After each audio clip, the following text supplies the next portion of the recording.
Podcast starts. That's how it starts. Is that how people watch through the entire thing so they don't hear my terrible voice? Yeah, just deafen them for an hour. Yeah. Oh, that was a great podcast. I couldn't hear.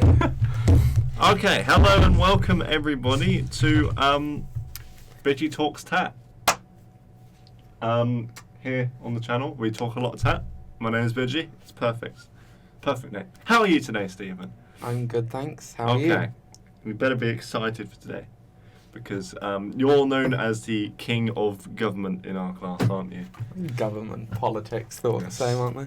Yes. He's a big fan of Stalin, basically. No, I'm not. It's a lie. So, today we're going to be talking about current government. How would you run the government is the question today. I see you smiling. This is a good one. How would you run it? And you're gonna tell me about how do you run it. I might put some pointers, what I would and wouldn't do, and I'll sort of interject with questions. So, let's talk basics. What would you change? What's the first thing you would change if you're in power? So, I'm in power. First thing that I would change would be... Are you talking from like a good point of view, as if I was a good person? Or are you talking from like a good point of view? A good point of view, because like a proper. The real answer should be find a way to stay in power. That would be the real answer for anyone. Because if someone's in power, they all immediately get corrupted and they go immediate power. Hold on to it. Yes. Good point of view. The average person would probably say, "Oh, I'd make homeless people disappear and get them into homes." Disappear? No, you're going to send out the SAS to shoot them all. No. People would go, I want to solve homelessness. I want to get homeless people in homes, get jobs, and maybe better health care. It's actually an interesting Maybe point. pay doctors more, dentists free, like the NHS. I came up with the homeless hotel scheme. Homeless hotel? Yes. What is that? Effectively, it's 3 levels. Yeah. So, you'll get someone in off the streets, sort of like a council flat. Yeah. And they'll have a certain amount of time To get on their feet. Oh, okay. If they do, they can start paying rent for a cheap apartment. Obviously, it's still in the homeless hotel. They are aware that they've only just gotten a job. Fees are going to be a bit cheaper than they are going to be in the rest of the world. Yeah. And, it'd be a bit nicer. Not really council state, just the next level from that, but not super nice. Yeah. Probably wouldn't want to live in it forever. Yeah. But it's a home. It's a home. It's sizable enough to sleep, wash, clean, yes. be a human being. Think of it like a American college campus, right? Yeah. It's going to have flats instead of dormitories. It's got canteen. There's still going to be learning. There's going to be therapy places. There's going to obviously the government will have. So to it's like a college for the homeless. Yeah. So that's not too bad.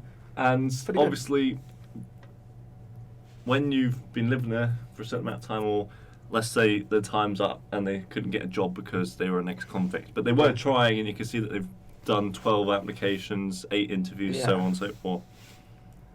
Then there's obviously got to be a procedure, because some people could just take it for granted. Yes, exactly. And literally just say, well, no, I'm staying here and you can't kick me out because I'm homeless then. Yeah. So it would...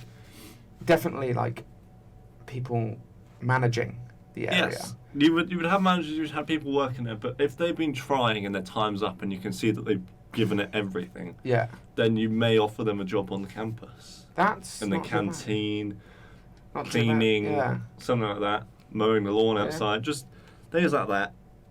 Small janitorial work. So it's sort of a scheme. By the time you get to level 3, you're good enough to go out in the real world, get your own apartment, but obviously you do suggest that they leave a donation. Yeah. I think the donation thing is probably a yeah, but that's if they're like rich. They actually got a very good fucking job. Yes. Because the issue is, if you go, oh yeah, we helped you out now, give us money. I don't know. It's all right. Yeah. With the fact that you say, oh yeah, could we just like get a bit of money from you? But I feel like it was meant to be more charitable than going, right, we saved your asses, now give us money. Yeah, but it wouldn't be like, give us money, you just have like a donation bucket, a reception type of thing. So Maybe it could be funded by the government. Thought of that. Well, yeah, it could be government funded. It would mainly be funded by the government, but you know what the government's like. If the NHS were getting donations... Well, like you said, if you're in charge of the government... Yeah, exactly. But the issue is, I play a video game. I know it's not the most realistic as a video game, but it is called Democracy 3, I think it was called. Yeah, I've heard of that. It's quite challenging. I've played it for quite a while, and it's very hard to balance things. And the issue is, if I was in power, the first thing I would do is I'd just look at the budget, see what we can fix. NHS would be a priority, things like that. If I was in America, my answer would be different. Yeah. Gun control. Yes. School shootings. There's so many school shootings, but everyone has gotten used to, over COVID, working from home. Yeah. If the threat is high, why don't everyone work from home? Obviously, you'd have to have, well-behaved kids and so on. Yeah. And then if you really needed to go in for resources, then you could. It's little things like that you wonder, why aren't they doing it? I mean, yes, there'd be probably some issues with it. I mean, keeping people at home. Yeah. We've done it for 2 years. Well, the issue is, what happened when they tried to keep them home for longer? Riots, breaks out, people didn't want to do it. It's an infringement on freedom. Well, it would be optional. That's the issue. You call it optional, and almost no one will do it. A few people, more people would take caution. They'd go, stay home if it's necessary. But remember the first year of COVID, people went... Did you hear about what happened at Bournemouth? Hottest day of the year. Yes. Everyone went down to Bournemouth. Even my own family. I went down to Bournemouth. And the issue was, so many people, that it was boiling. So many people got COVID off that. And that's the issue, because the government said, don't go down, and people went down. Yeah, so the fact that having it's a very hard balance. I understand that, but this is a little bit different. This is security of your life. If they said, if you get COVID, you're guaranteed to die in Bournemouth, would you have gone? I didn't want to go anyway, because I already know COVID was a deadly disease. Everyone knew it then. People knew the risks, and people still went. The thing is, school shooting, there was 3 within 24 hours the other day. No. And it's like, those families are going to have PTSD. Are they really going to want to step back into school next Monday? I understand what you're saying now. So maybe make more homeschool. Yeah. Homeschool. Something like that. Maybe teachers go around. But the issue is really short on teachers. Like having personal tutors for the nation. Yeah. Something like that. But sounds alright. Like the homeless hotel idea, it's all theoretical. There's going to be issues like there is in everything run by the government. Like the fact with having a personal teacher for every student. Imagine you had a population of 100 people. Yeah. 20 of them are teachers. 30 of them are students. You got 10 students without 10 teacher. Teacher, exactly. And that's the issue with that one. And the issue with the campus idea is really, like you said, the money costs. Like the donations.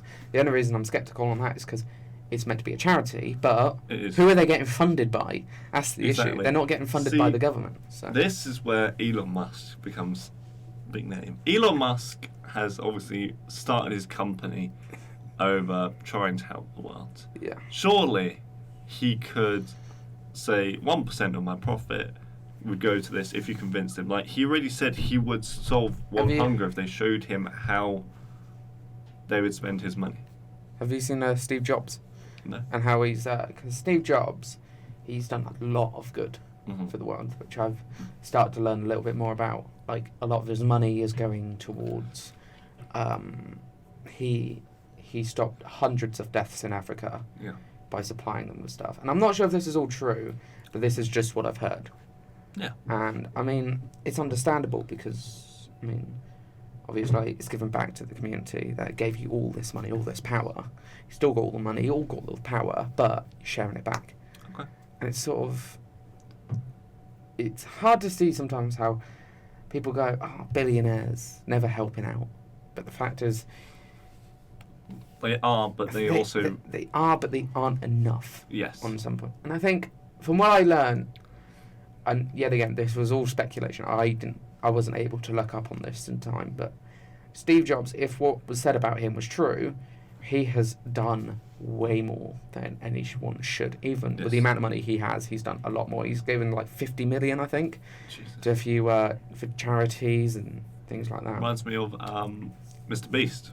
Yes. Beast for Philanthropy. I don't know if you've seen that. He's got a whole channel around charity. Yes. He would be the type of person to run this campus idea. Yeah. Whereas Elon Musk, he's more about sustainability. Sustainable. He sold his however $1 million home for a £10,000 flat pack home that he's invented to be super eco-friendly.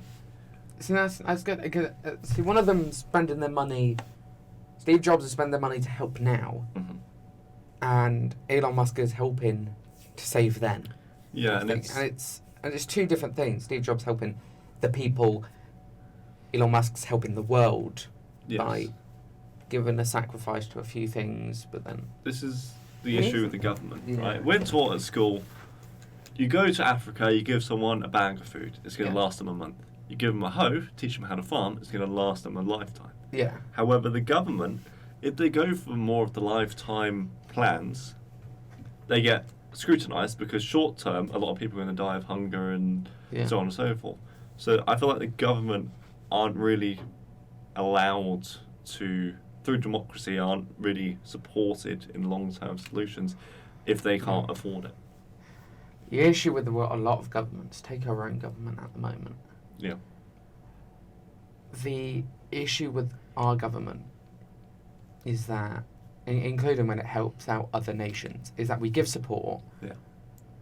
But I think I don't know if I heard you correctly, but the issue is we are giving them support now, but not support for the future. Yes.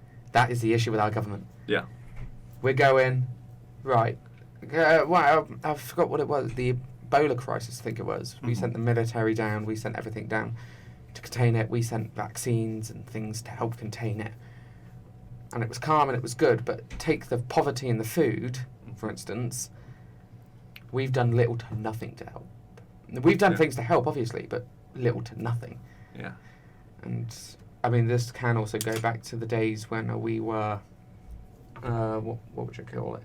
The Empire days. We stole everything from the African people, and now we're going, they want our help because we brutalised them. Let's not. Let's give them the minimum thing we can to make people happy. See, that's an interesting point. If we still owned 1/3 of the world, but we were a democracy, I feel like it would be a lot more successful. I feel like it would also be pretty successful, but you've got to think about it. Even in a democracy, even if each country, so let's say this, each country voted for their own governor, which was like their own government. Those governors responded only to the British Prime Minister. So let's say India had their own governor, Australia and New Zealand own governor, a lot of the African colonies, Jamaica, all of that had their own governor. But the issue with that, there'd still be a lot, and I mean a lot, of people hating everything. Their words. You got Northern Ireland now. Think about it. Northern Ireland now is in a state of turmoil. You have fights, war, literally a war zone in Northern Ireland because it's divided. You have that in India. We still owned India. There'd be wars, there'd be fights, there'd be everything. Because you've also got Pakistan, Bangladesh, the entire... I understand that there would be issues. Just so much issues. I understand there would be issues. But you know how we're sort of part of the EU? Yeah. If we had something like that, where it's like you're all part of the UK. Like an economic sort of partnership. Because with the... like a bit like NATO, really, because if we owned 1/3 of the world, Putin wouldn't be showing us this missile, that missile. You know, he would be scared because immediately, if he went to war with us, 1/3 of the world is on war against Russia. Not like that. Simply, do you think Germany had that as well? Nazi Germany? Yeah, but Hitler must have been taking some serious drugs. But the issue is, back then, the biggest superpower was Britain. Yes. We had the biggest empire in the world. I think it was up to its height, just after up to its height in that time. Yeah, We had New Zealand, Australia, India. We had manpower. We had millions and millions of people at our disposal. Mm-hmm. Hitler still attacked us. If we still had that, if we still had India, we would have billions of people at our disposal. Billions. Yes. We would have more troops than Russia could handle, and we would probably have the biggest superpower on the planet. But as we would also have Canada and the United States on our side. Russia would still attack Ukraine due to its own government issues. Mm-hmm. It would, but with that amount of power, right, the whole world deserves to be a democracy. Yes. It's true. Communists shouldn't exist. If we had a third, we had all those troops. You just walk through the communist countries. Yes, they're going to give you a bit of stick and a bit of fight for it, but you've got the metal. You need to know this now. Democracy and communism are not the opposites. Democracy and dictatorship, they're opposites. It's just annoying because capitalism and communism are the opposites. Mm-hmm. Communism and capitalism are economic of a country. Right. They're the economics of the country. Communism is more the government controls the economy. Mm-hmm. The government goes, you get the money, you get the money, you get the money.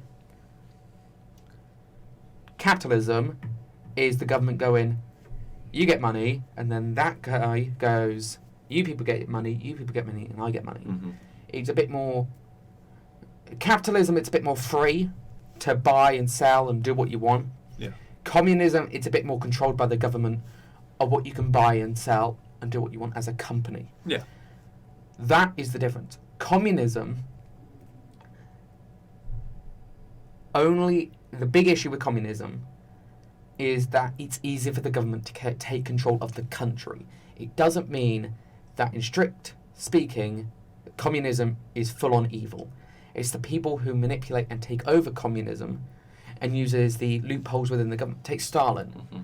Stalin was able to take control of the nation because he owned everything. Due to communism, grains from the fields went straight to Stalin, straight to the government. In our timeline, in our country, a farm would make their food, they'd give it to the farmer, and the farmer would sell it and give it to the government, type of thing. That's what it is.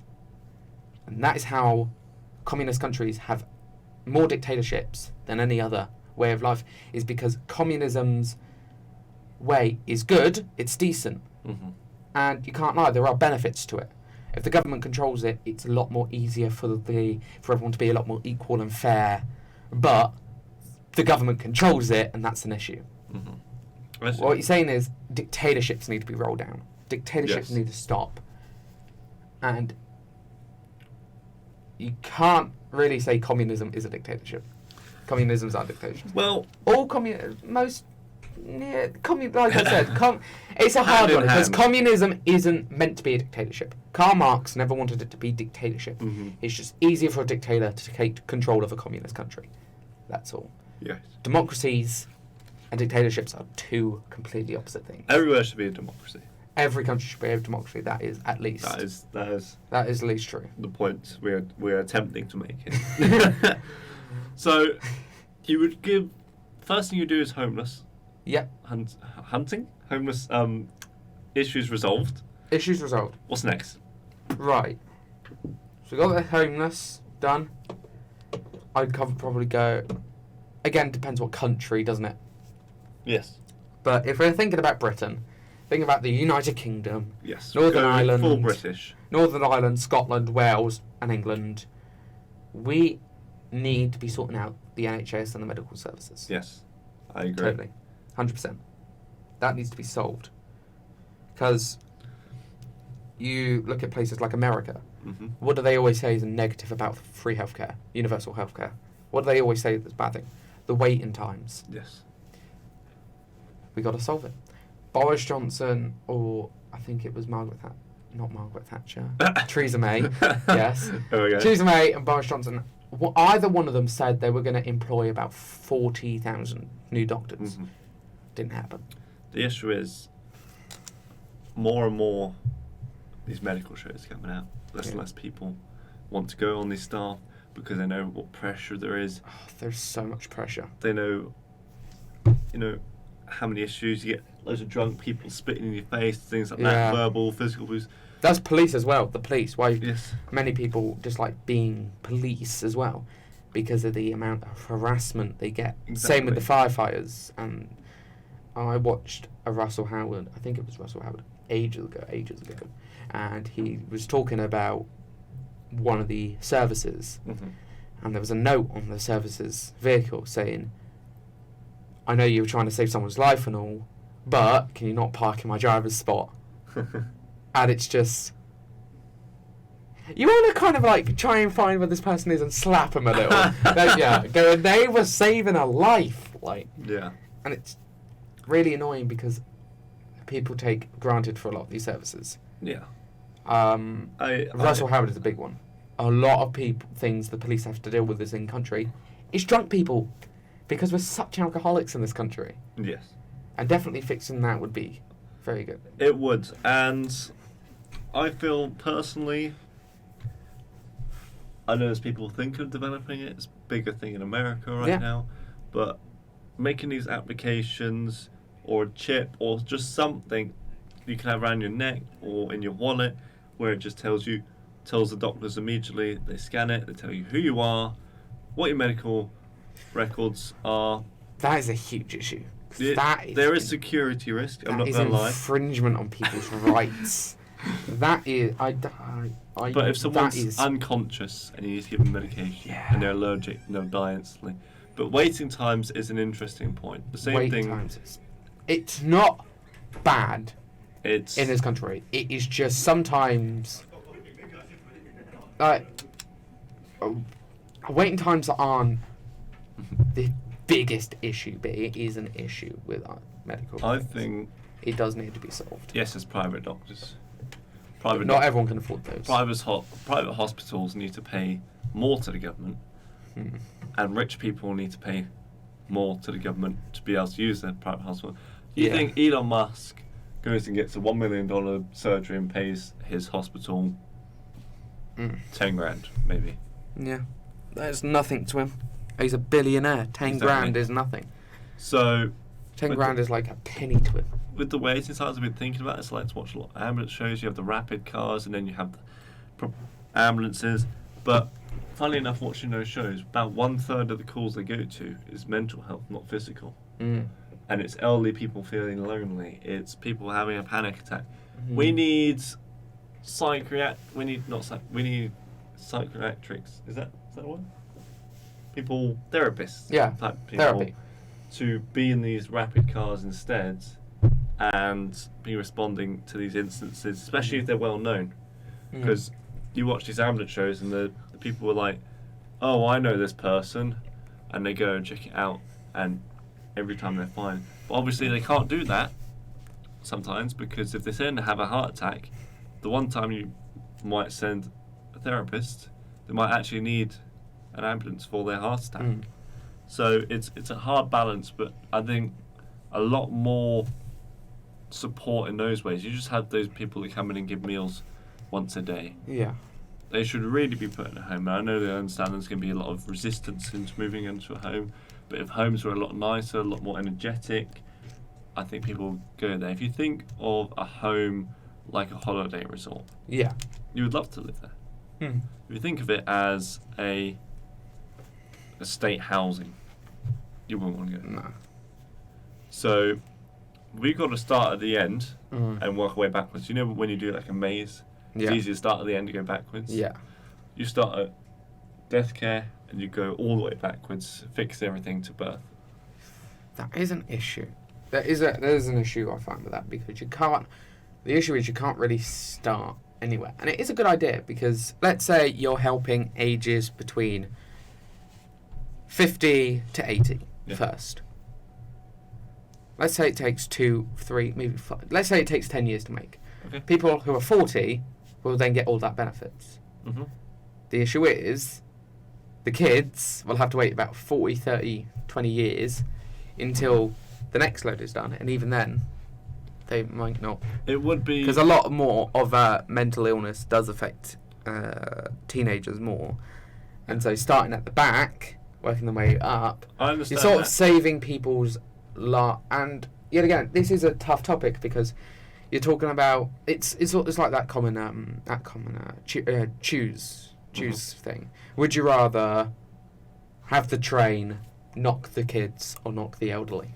Oh, and one of those games. Yeah, because if you send all your resources to the elderly, let's say all the elderly from now on let's say every elderly person you're helping is 80, and they have got, say, 3 years left to live.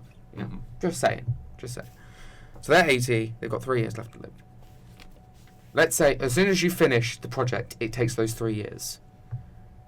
The people you were originally trying to help are gone.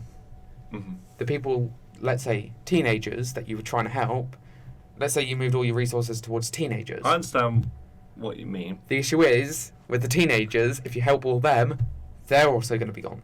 So what you want to do is try and maybe start on both ends and close on in. In the middle, yeah. Or maybe go from the middle and close on out. Because... Or maybe try and focus on it all at the same time. I do understand that, and obviously there is a lot of issues with mental health, but I feel like schools are making progress towards that. There's a lot more apps online. Yes, there's a lot of issues with it still, but what I'm talking about mostly is teenagers aren't calling ambulances because they're lonely. They're not wasting their time while someone else is having a heart attack. That makes sense. You know? Yeah. So you could save a physical life if they got diverted to a more emergency call. So more caring. They said they were having a heart attack and someone's having an asthma attack. Yeah. They would go to a heart attack first, find out they're faking, but they can't leave straight away. They still got to do their paperwork and stuff before going to help the asthma attack. Yeah. And the asthma attack might be dead. Yeah. This is difficult because in order to tackle situations like this, you're going to have to get a lot of money. And you're going to have to tackle the issue head on, dead on, at the same time. There is no going to one location first then the other, because that means something wrong is going to break. Mm-hmm. It's like trying to fix a broken window by stepping on it. Yes. Yeah. You're stepping on it, you're covering up the cracks with, let's say, plaster. But as you're stepping on it, more cracks are forming, so then you're covering the other bits of plaster. This is the thing I learned about the Democracy 3 game. Is well, I originally thought if I was to go in government, look at the funding, I'll just restart again, right? Yeah. So everything's zero, try and figure out financial plan that benefits everyone. Yeah. Where it's needed, like not rich people so much, but poor people more, things like that. Yeah.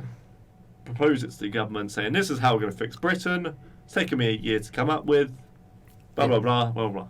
But the issue is that would take way too long. You would be out of power for about 20 years before you figure that out. Yeah. And the other issue is I've learned is, people like Boris and stuff. The reason they propose one idea that they're going to work on is because when he got in power, there was Brexit, there was COVID, there was Ukraine war, there was riots for racism, there was riots against... There was Trump. There was riots against COVID. If he was ignoring all that and focusing on his budget, Britain would have been destroyed by the time he finished it. Yeah. That's the issue with being in power. People keep thinking, oh, he's sitting at a desk doing nothing. Mm-hmm. It's a tough job keeping together a country with so many diverse people, so much history, so much responsibility as one of the... We're the second-class superpower. Mm-hmm. We are a second-class superpower with France, Germany, most of Western Europe. The biggest superpowers, USA, Russia, China, India, I'd say. Yes. Secondary superpowers, Britain, France, Germany, Canada. America. America's first. Oh. Yeah. But that's the issue. We have so much responsibility in this country that it's a lot of effort. But I do think sometimes governments do take it for granted a bit. A lot of the governments go, we have the people under our control. Let's mess with them quite a lot. Let's have a party. During COVID. I understand. Let's steal from the treasury. I understand that I'm very wrong. But Boris was in one of the least worst parties. So he was like in one of the smallest parties, and there's maybe a bit controversy to this, but really he didn't do as bad as most of everyone else in 10 down the street, but his reputation is still one of the ones that have gone down the most. And I mean, the reason people, I'm guessing on this, the reason people hate him more is probably because we disliked being at home, or the fact that he lied to us. Yes. That is an issue. One thing that is ruining Boris Johnson's reputation quite a lot is the fact that he stole money from the Treasury. So there's a lot of corruption, and you really think of it. Yeah, if you think corruption, it's brutal. Thinking about it, it sounds like democracy in our government is going back to secondary school and people daring you to do dumb things. Dumb shit. Yeah. But the other thing we don't think about is what Boris is doing behind the scenes. You spoke about, we see a lot of what he's doing, but when it comes to army operations, secret lab issues, all this secret stuff that they hide. Area 51 is a great example for America. Yeah. The government, when he becomes in power, he's got to be informed of all this stuff. Yeah. And that must take ages. In the United States, after you became a president, you are forced to be monitored by the CIA continuously, or the FBI. I don't know which one it was. But one of them, you have to be monitored until you die. Yep. Phones must be monitored because you have all the nuclear warhead codes. You have all the secrets of government. You know everything about the nation. Yes. And if you go to Russia and go, hey, look, I'm no longer president of the United States. Here's everything I've got. The people are going to go, that is a bad person. Yep. So, it's a lot. It's not very good. It's not very good. It's not very good. Yeah, there's a lot of behind the scenes stuff that goes on. Obviously, there is a lot of monitoring and security risks. Yeah. Is it possible? Well, maybe we'll find out one day. Yeah. Restarting isn't the way to do it. Think of it as a road, right? There's a pothole there, there's a pothole there. By the time you cover them up, there's a pothole that's gone over there. Yeah. And it's just resurfacing that road again and again until you get it right and it stays right. It's like whack-a-mole. Yeah. One goes down, another comes up. 2 doors closed, 4 open. Bit like this project. Yeah. You got one issue, you fix that issue, another 2 pop up. I do one bit of work, 2 more pop up out of nowhere. I do them, then 4 more pop out of nowhere. It's being a government would be hard, I must admit. Very. So you fix homeless hotel, Yeah. or the homeless situation. We have the homeless campus. That's our government. That's our government. And then we've got NHS, the NHS. somewhat fixed with waiting times, therapists in cars, etc. What's your next We've step? also understood the government situation at the moment, understanding a little bit. What's next? What would I do? So it's hard because there's so much to do. there is a lot to do. Like, we could be revamping the military. We could, like in the United States, we could go, no, you know what? We need a cut on military spending. Yeah. In the UK, it's a bit different because we don't have that much military spending. We don't. We have very minimalistic. Sorry, I was getting my words out there. And wasn't it a paintball or something like that? They had a competition, English soldiers versus American. It's supposed to last about a week a couple of years ago. And we thrashed them in about 2 days. Yeah. And we had about half the military they did. Yeah. So it's quality over Britain quantity. has one of the best militaries on the world, just due to the training. The SAS, the Special Airborne Services, I believe. It's something to do with the airborne. Special Armed Services. Is it? I think so. I swear to God it was airborne. I think it was something to do, unless I'm thinking of another area, but... Maybe? Because I've watched the SAS show and they never do anything to do with planes. Or helicopters. Well then, you might be correct. I'm not 100% on the military. Surprise, surprise. Stephen doesn't know much about military. We know about the government, but not the military. Yeah, but the SAS are very highly trained. Yes. During the Falklands War, ages ago, the SAS sent small teams down onto the island.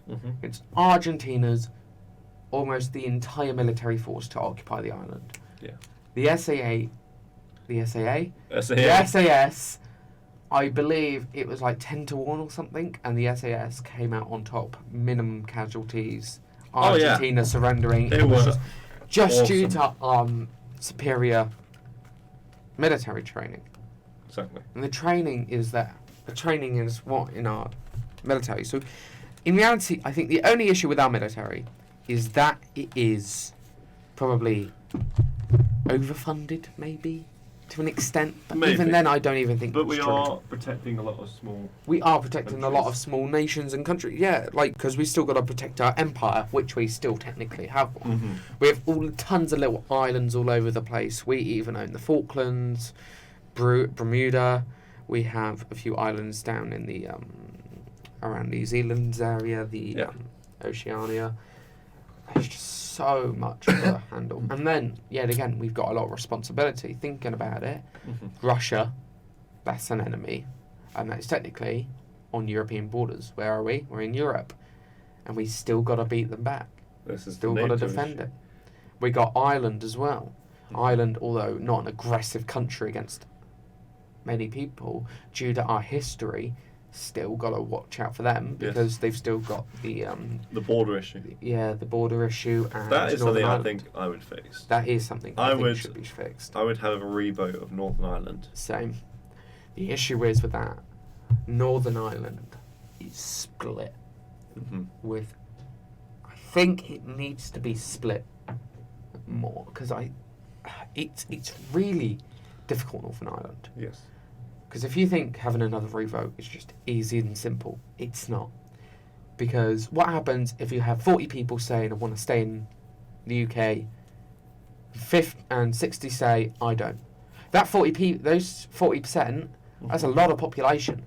That is. If you had 10 million people vote in Northern Ireland, 4 million. That'd be 40 million against 60 million. No. 10 million. Yeah, you are right. Yeah, I don't know why I went there. I think I said 100 million. But 4 million. That's a lot of people against 6 million. The tables would be reversed, and then it'd be UK supporters beaten down on Ireland's walls and border if they were a country. Yeah. And it's just so difficult because the place is so diverse. There's a lot of those pinch points with double dead ends. What I mean by that is situations where they're terrible, but we can't change them because both ways will make them more terrible. We can't change it because if we change it now, Northern Ireland might spark out worse than it already is. More civil war. It could become a hostile zone, like places in like Ukraine, Iraq. Yeah. Could become a first world issue entirely. If we don't, the British people are still going to have to keep a huge eye on the entire location. Exactly. Ireland and Britain have got to try and make more agreements, but the issue is people trying to free Northern Ireland, and the issue is with that is a lot of the Irish government don't like that a lot of the time. Exactly. Of course, the Irish government want their land back, obviously. The Irish government do have a lot of issues with Britain, of course. We starved half their nation and they still haven't recovered. Almost 100 years away from that. I think the way to do it is you would say to Northern Ireland, we're going to do a vote. We're not promising any changes if one or the other side wins. Yeah. We're just curious.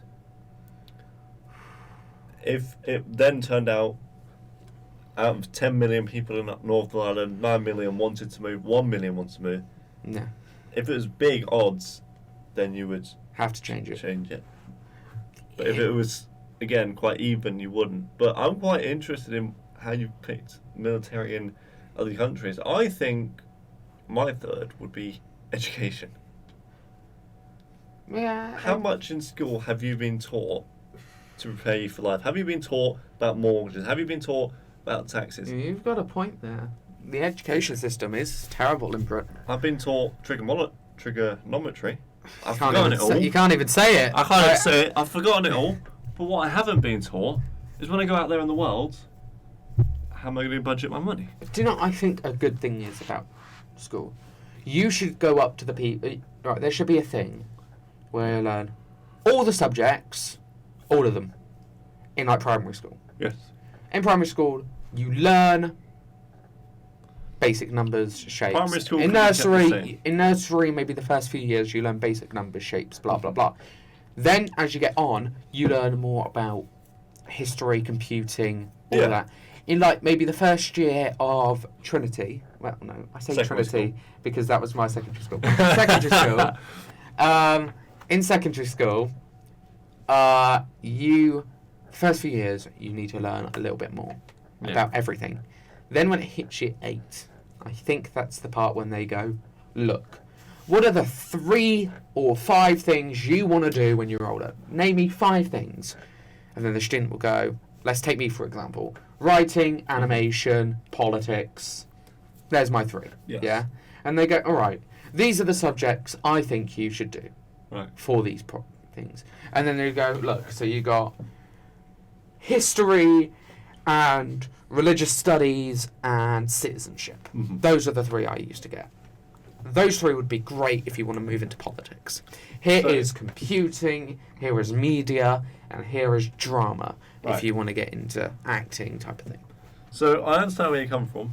I would do it a bit differently. Preschool and primary school, I'll keep the same. Yeah. No issues there. Alright. They're supposedly trying to teach you good eating, basic English and maths. You do need that anyway. And basic understanding of religion. When you get to secondary school, that's where I think it should change. Yeah. English and maths should be compulsory, but only simple English and maths. What I mean by that is instead of doing trigonometry for your GCSEs, your simple maths would be learning how to finance, learning taxes, things like that. Economics, things like that. And then if you needed actual mathematics for your life, you could pick that on top of the simple maths. You know how you get to pick your GCSEs like that. So again, with science, the same thing, but basic biology, how to stay clean, obviously you've got to have all the sexual talks and health and things like that, what diets you should eat. I will say this, definitely, this is for history as well. Mm-hmm. How much of British history did you learn? Like British history? Did you learn anything about the Empire? I learned, I think, a bit. We've obviously had World War One and World War Two. That's understandable. I was taught quite well. It was more English, but it was like Oliver Twist area that we were being taught. In history, it was... what we learnt in history was the suffragettes, which is good. Medicines, which I didn't really understand. Yeah, that Greek medicines. That should have been a bit more in science, I think. Yeah. Medical. And World War One and World War Two. There was nothing about British history. Like, who our country was. Everything I know now, I learn on my own. Away from school. Away from Trinity College and all that. I learn about the Empire and how we affected the world in so many ways. We don't learn that at secondary school. I see.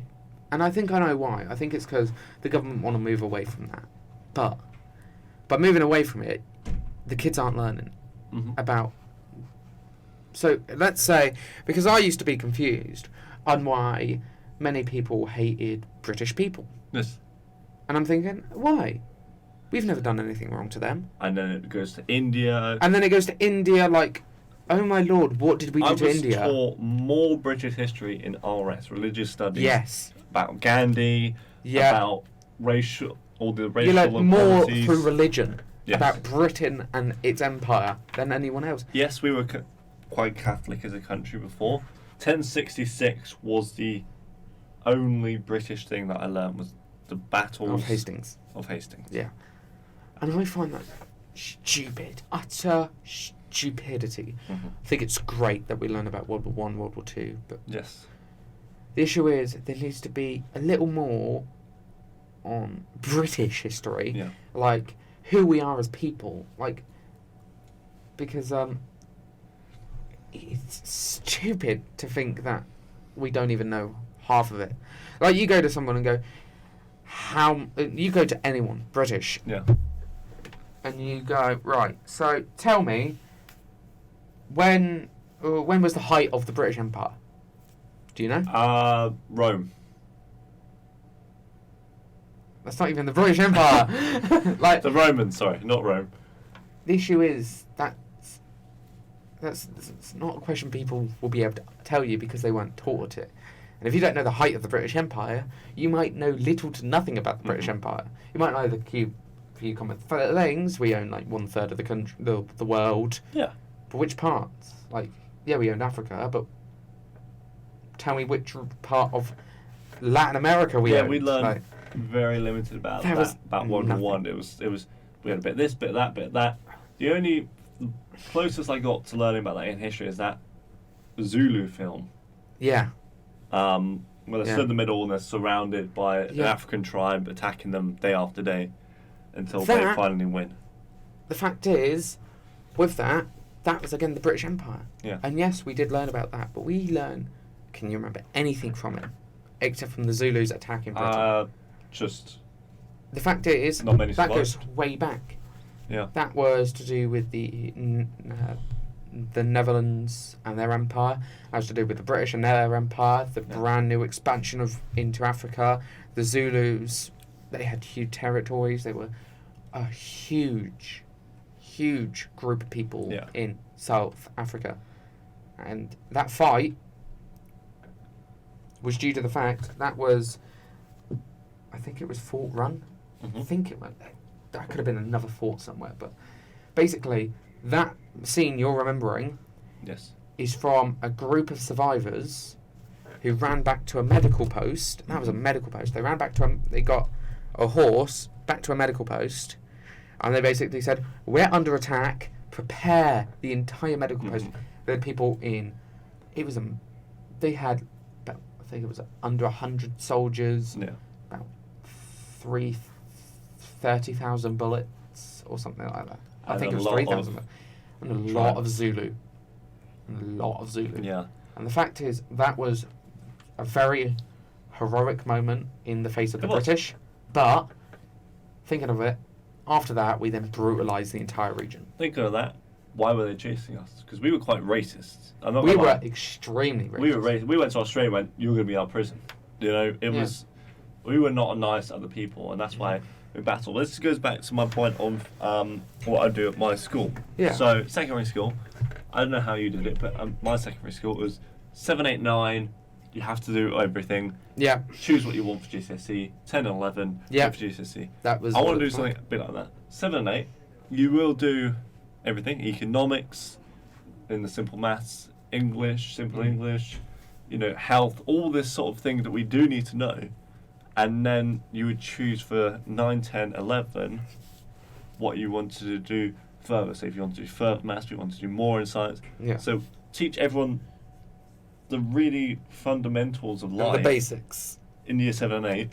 And then let them choose whether they want to expand onto less relevant stuff. Because yes, trigonometry and maths is very important if you want to be a physician or an architect. But that's like, 1 in 100 or 1 in 1,000 people. Yeah. The other 900 odd people aren't going to use that in life, and you've just wasted 1, 2, 3 years of their life on stuff they're not going to use. Another issue with this is an issue with the entire thing of people picking their own things they want to do.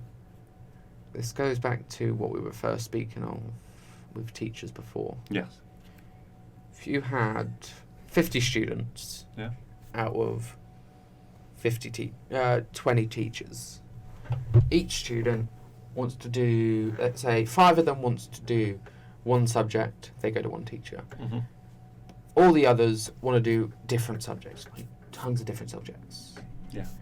You're going to have tons of students going all over the country to try and find different teachers try and teach them specific things. Because back in our secondary school, we had a media course, but it was terrible. Yeah. You learned nothing like what we're learning here. You wouldn't be able to use any devices like this. You wouldn't be able to... You really just understood the history of media. So what you're trying to say people picking their own, people would have to go out of their school. They'd have to go out of the school to find people, because you can't bring the teacher to the student. You're going to have to take the student to the teacher. There's going to be so many students that might want to do media. That's interesting. I understand that. But what I've gathered from that really is, so preschool, primary school, 2 years mandatory secondary school, that stuff that's actually going to help you. That's all learning. Should we be then treating GCSEs more like college? Should we then be saying, okay, so go look at these local secondary school colleges. That one does, you're thinking about doing biology. That one does biology, but that one does PhD towards doctorate. Which one do you want? And then you'd go and move to whichever one helps you the most. Yeah. And then that will sort of solve the teacher to student ratio problem. That is... that would work. Instead of going to secondary... Instead of secondary school existing... Yeah. I think, 7 and 8 should be in primary school. Just an extension. Just an extension. Okay. And instead of a secondary school, you go straight to college, type of thing. Yeah. Or instead of a college, you go straight to secondary school. And the secondary school is where you learn what you want to do. Because and then you do GCSEs in that. These GCSEs exams are a waste of time, alright?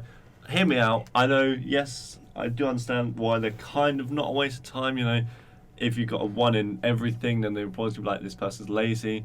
But, you don't know why that happened. The issue is with a lot of these GCSEs, and I think they should be getting taken down. I think they should be all remodeled. Exams should be gone, I think, in my opinion, apart from college, because... BTEC exams are good.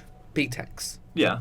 DT, I was in DT when I was in my secondary school, and the BTEC was, you had to make something, and you had to do a big project like we're doing now, like this. Yes. Had to make a project.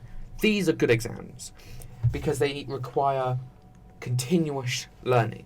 Okay. In a GCSE, where you're sat down at the table, you've got your paper in hand, and you've got a pen, you've got to remember it all. Yeah. And you know how hard it is to remember everything? It's just a memory game at that point. It is memory After I stepped out of GCSE, I forgot half of it instantly. I forgot everything. You're only holding the information for the exam. This is, again, why I think they should be removed. I think America actually does a little bit of better education in certain ways. They have little yearly mini exams. Yeah. Students are way less stressed. Yeah. They get held back if they're not ready for the next year. Yeah. Why aren't we doing something like that? So maybe every couple of years, it doesn't have to be every year. Yeah. If you're not ready to move on to the next year, why are you doing it? You're just going to get worse grades and more stress and need more help. And it's nightmarish. Because we do have people getting held back in different years. But it's not as bad as the United States. Because in the United States, they go... Yeah, you're not going to make it next year. They keep you back. Here, they go, you're not going to make it next year, but we want to get you out as soon as possible, so go on to next year. So it's that's the thing. Is really difficult. I would, how teachers it's basically impossible for you to pass at this point in America because they're doing theory. I feel like if you got an exam, you should let them do it anyway, just in case they do good. But this is the issue. SATs are just so. Secondary school knows what level you're at. Yeah. GCSE is just so college knows where you're at. And employers. College is getting you ready for employment. Yeah. And this is the thing. Is education that valuable over experience? You have someone with 20 years experience using a digger. You have someone who's been in school for 20 years about diggers. Who are you going to pick to work on your job? Person with experience. Person with experience. Because they know, in a classroom, it's like medical school. Yeah. In a classroom, textbook responds very differently to real people. Yeah. So in a textbook, you'll say they should present with this, but in real life, they might present with something else. Because in medical school, have you ever did that thing back in science or whatever, where you cut open a heart or something? Yes. All the people going, that's disgusting. Yeah. But if you're doing science, if you're doing an actual thing and you're cutting open something that's already dead, it's going to be a bit hard when you're an actual doctor and you're going, this thing is alive. its life is on my hands. Mm-hmm. Its organs are beating and pumping. The stress is... It's just stressful. A lot of youth, all these issues in youth, comes from 3 main groups. History, so maybe something traumatic's happened, car crash, someone's passed away, something like that. Abuse, right? Yeah. That is understandable, right? Yeah. The one that can be changed is exam stress, giving people depression, making them super stressed, giving them heart issues because they've been stressed for too long, giving them seizures because they've been stressed for too long. Yeah. Because a lot of people, you'll find quite a few people do recover some of these issues when they live a less stressful life, and that's because it's actually just the stress of the exam or stress of the course giving them these issues. The course, GCSEs are just a nightmare because they basically go, right, you need to remember all this stuff. Mm-hmm. If you don't, you're going to lose. And it's like... It's really potluck. Yeah, because it's more, what will your brain take? If, like me, I'm bad at memory. Like, you have those jokes on the internet going, oh, I have such a bad memory, I don't even know what I ate for breakfast this morning. Exactly. I don't remember what I had for breakfast this morning, unless I think about it really hard. Mm-hmm. Think about it. I had McDonald's pancakes. There we go. But the issue is, imagine trying to remember that breakfast for 5 weeks. Yeah. 5 weeks are up. Write down what you had for breakfast 5 weeks ago. Yeah. No idea. And they keep saying, study it. If you, let's say you wrote down in your phone now, I had breakfast today.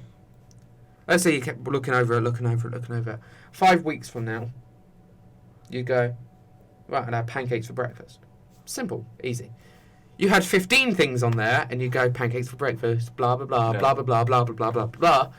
And then in 5 weeks, after you look down, you put your phone down, you're going to go, pancakes for breakfast, this thing, that thing. This is why I hated French. I was terrible at spelling. French was terrible. I would learn about 5 words, because that's all my brain could handle in a week. And then if you didn't get over 7, you got detention. Yeah, that was... I would learn. I would just look at 2, and the second they say turn it over, and I'll just write them down. So then I remembered those 2 that I didn't remember, and I could just put them in place of. You know what I hated about those is that they should be done. I think the French thing there works if you're trying to learn how good people can remember things. If the teacher said to you, right, for the next 2 weeks, for this week, yes, every lesson we're working on, I'm going to be presenting new words. I don't want you to look at them at home. I don't want you to do any homework on this.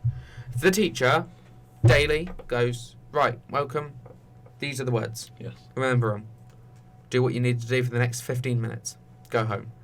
Come back, keep doing for a week. When it hits Friday, they go, right, write down the words. Write down the words you remembered. Mm-hmm. See how good these kids' memories are. And if they're good, you can sort of put them in the right area. You could go, right, look, it's a good GCSE thing. Mm-hmm. You understand what I'm saying? Yeah. Like, and it's testing people's... It's all about management, like the government, like the whole point of this podcast is how would you manage the government? And in schools and in healthcare, it's all these management decisions that can change stuff. For example, here's a bad management example from my secondary school. Wednesday was the worst day. Yeah. I'd go in Wednesday. I would wake up on Wednesday. I'd be instantly sad. I'm like, it's a Wednesday. It's a long day. It's a hard day. Yeah. I'm not gonna have a good day. I'm not gonna learn much because I'm so bored. And that can make people depressed as well. Yeah. Wake up. Assembly. Useless assembly. Waste of time. Yeah. The only time it's okay is when they're teaching you something valid. Like what happened recently in the news or something. Yeah. Those are the times. And you know, it's hard to explain. So you have those videos of, you know, not sending people dodgy nude photos online, things like that. They're valid, but don't show us the same video every year for 5 years. Those are annoying. Then I would have French and English. The issue with that, I go in English, start writing French words. Yeah. That messes up my English instantly. You know, I've got a mini test, a mini exam. I've written a French word. I'm not going to get any marks for that. No. Then I went to music and history. You know, again, very boring, monotonous work. And then it was English and maths. Yeah. And English, it was the day where we'd write long paragraphs. Maths, it was the day where we'd try to go over the hardest. It's very stressful. It was an extremely hard day to live through for a year. And it really put pressure on me never wanting to go in on Here's a Wednesday. question. Did you ever fake an illness on that day? No. I wanted to so many times. When I was younger, my parents never picked up on it. But every Monday, because Monday I had French, hate my French teacher. She made me cry in class. She was so mean. And the issue was she never thought she was wrong. Right. Because, like you said, you had those French tests. We had them each week. And at the end of the week, she would go, right, you got to get these words done. And then she'd go, this word, you would use it in this sentence. And then we'd have to write down the word. And then after we hit the 5 words, she'd flip it over. We have to see the French word, and then we'd have to write down the English. Yeah. If you didn't get 7 of them, you'd get detention. And how is that fair? You know what's the worst thing about it? One person out of a class of 30 finished it, and she didn't even question her own teaching skills. Everyone, except for one person, stayed back, and you know how terrible that was. I do have an issue with this. I had an IT teacher. Everyone in my class was predicted 7 to 9s. Yeah. They were all very smart. One got a 9. One got an 8 in a mock test, and was disappointed in himself. He got an 8 and he was disappointed. Yeah. That just shows how brilliant these people. I came in predicted maybe a 5 maximum, maybe possibly 6 if I'm lucky. Yeah. She taught me everything once. Coding. She said it once. Yeah. You don't remember it. It's your responsibility to go home and just learn it yourself. I had a lot of issues with that teacher. But if we're talking about how broken the government is, how we'd fix it. If this isn't the biggest symbol, in a minute I'm going to tell you, of how broken the school system, I don't know what is. I was tired. I was hungry. I was half awake. Yeah. It's a Wednesday. We have an assembly on a Wednesday. Oh no, sorry, it was a Thursday. I think it might have been a Thursday. I think there's something on the Wednesday got moved to a Thursday, I believe. I'm year 11. March 19th or whenever it was. Go in. You're not going to be returning next week. Tomorrow is your final day at secondary school. Yeah. My face couldn't stop smiling. Right? Yes, I had some... I thought it was going to be sad, but... I had some bullying issues back in secondary school. A couple of people said some stupid thing that day. I didn't care. My face could not stop smiling. My phone was dead. I was bored. Didn't care. Couldn't stop smiling. The amount of relief, of stress that day just must have added an extra 5 years to my life. Beautiful. It's beautiful when they go, you're going to leave, and it's just... Oh, yes! Best feeling. Just celebration. It was the best and feeling you're right, that is I've terrible. ever had. That just release of stress, that release of anxiety, that release of everything. Just being told you're going to have an extra holiday, you're going to move on to college, everything's going to be okay, you're going to start living the life the way you want, you got a 6-month holiday, you got no stressful exams, all the work you've been doing over the past years will actually mean something. We will give you a decent grade. If we've done decent work, go home. And you know what? That is bad. And it sounds really good. It is good. It's good that you're feeling relieved, but it's bad when you think about it. Because of if people are stressed, how much stress there was in the first place. There should be no stress when you're there. And you know what's worse? The stress is really hard. Cause going back to the medical stuff, the stress is so bad as a child that you gain more anxious, more depressed. Yeah. And as I said back when we were doing the about medical stuff, teenagers really need it. They do. Teenagers really need the help and support from people who go, look. Now the fact is, it's hard for medical staff to even go, look, I'm going to help you with your issue because it's school that's making the stress. The only way to stop getting stress from school is to go to Wednesday and go, Wednesday, you're no longer a school day. Yeah. Monday, Tuesday, Wednesday's off, Thursday, Friday, Saturday, Sunday off. It just works. Something like that. And interestingly, I'm going to finish up on this point. Mm. I understand what you mean. You know, a lot of stress. Yes, there's going to be, people could argue there's going to be stress at your jobs. Yeah. I understand that. But you don't go from 0 to 100. You go 0, 5, 10, 50. Yeah. You got to build up to it slowly as you get older. Yeah. Not, welcome, year 11, here's all your stress. College, here's all your stress. Go get a job, loads of stress, and then it goes downhill. Yeah. It's supposed to be, job is the most stressful thing. And it is quite a broken system. Mm. I understand what you mean by saying the extra holiday. Yeah. I've totally forgotten what I was going to say on my other point. The medical system, it's hard to fix due to money and economy. Yeah. School systems and children's mental health, it's hard to fix because in order to fix the mental health, you must fix the education system. Yeah. And if you, again, with it, look at college. Less stress than secondary school. But more respect. For me personally, because firstly, you get a day off. You get 2 days off. We get Tuesday and Friday off. Yeah. And although I'm working those days, the relief to just not go to college for 5 days in a row is just sometimes really relieving. It is. It really is. And it's calming as well. Yeah. You get a breather. You get time to enjoy what you're doing. Because in college, we're enjoying what we're doing. Yeah. And the fact is... we're treated like adults. Sorry? Treated like adults. Yeah. I thought you said animals. I was going to go, wait, you're not agreeing with me. But yeah, it's just... we're treated like people who are able to understand things. Yeah. Back at my secondary school, you can edit that out. It's fine. But in my secondary school, it even hurts the teachers as well, because the teachers, I knew this one teacher. He was amazing, and he used to see all our stressed expressions, and he tried to calm us down so much. He played English games, dingbats with us. He was amazing because you know what dingbats are? No. Basically, I need to get them. But basically, rounders? No, it was an English game, and basically there was a picture on the board. Yeah. And let's say it had H, and then IJKLMNO,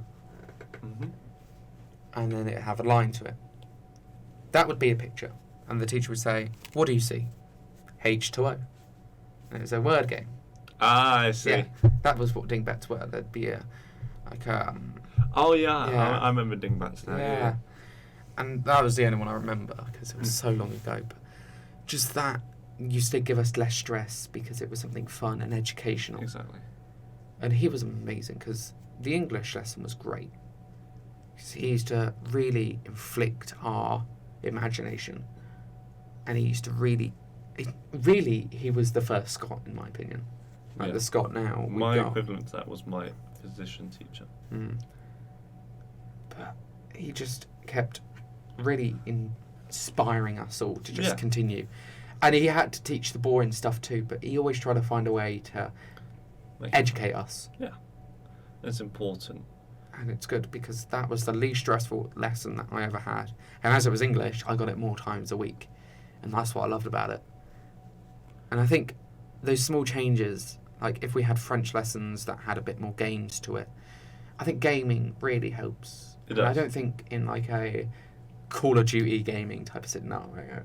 I think having like what was that online quiz game? Like, quizzes. Yeah, I don't think it was that. It was, not Yahoo. Yahoo? Something close. No, that's a web browser. Yeah, Yahoo's. I know what you mean. Yeah, but it was a quiz one. The quizzes was just so relieving. Yeah. Because you learn educational things, but it was just in a manner of happiness and fun. And an entertaining scenario. That's going back to mental health. Yeah. And this is something I've been thinking is, how much better would my secondary school have been if we had a psychiatrist on site? So much better. All the girl drama, all the bullying, all that, you could talk to someone about it 24/7 or whenever you needed to. That is a huge issue on with campus. There is a big issue with that as well though. Going back, the lack of people. the lack of people who will go to a school and use the profession of helping children. Because that's a lot of mental stuff put on those people. We used to have someone back at my secondary school. He wasn't a therapist. He wasn't a counsellor. He was just there to help people. Mm-hmm. And I don't think he could deal with the things I had to say because it was too much for him and he wasn't trained enough for it. We had no one trained to help out with mental health. It's almost as if the school thought mental health was a joke. Mm-hmm. It's stupid because in reality it is stupid. Well, that brings us back to our original question of, do you think you could run the government? Yes. Personally, I think I could. I personally think I could. But the issue is, running the government, it's going to take a lot of time, a lot of hard work. And like I said at the start, it depends what question you're asking. You can't win everyone's happiness. And that's the sad thing is, you probably have at least 20% of people always angry with you. Yeah. Like I said at the start, the first thing you want to do when you're in government is to take power immediately. Mm-hmm. That way, no one can stop you. Yeah. Okay. Well, thank you very much, Stephen. Hope you enjoyed that podcast. I did. I enjoyed it very much. Thank you for watching. Well, thank you for listening. Please do leave a like, subscribe. Thank you very much, Stephen, for joining us as our special guest today. Hello. And goodbye. Have a great day. Bye-bye.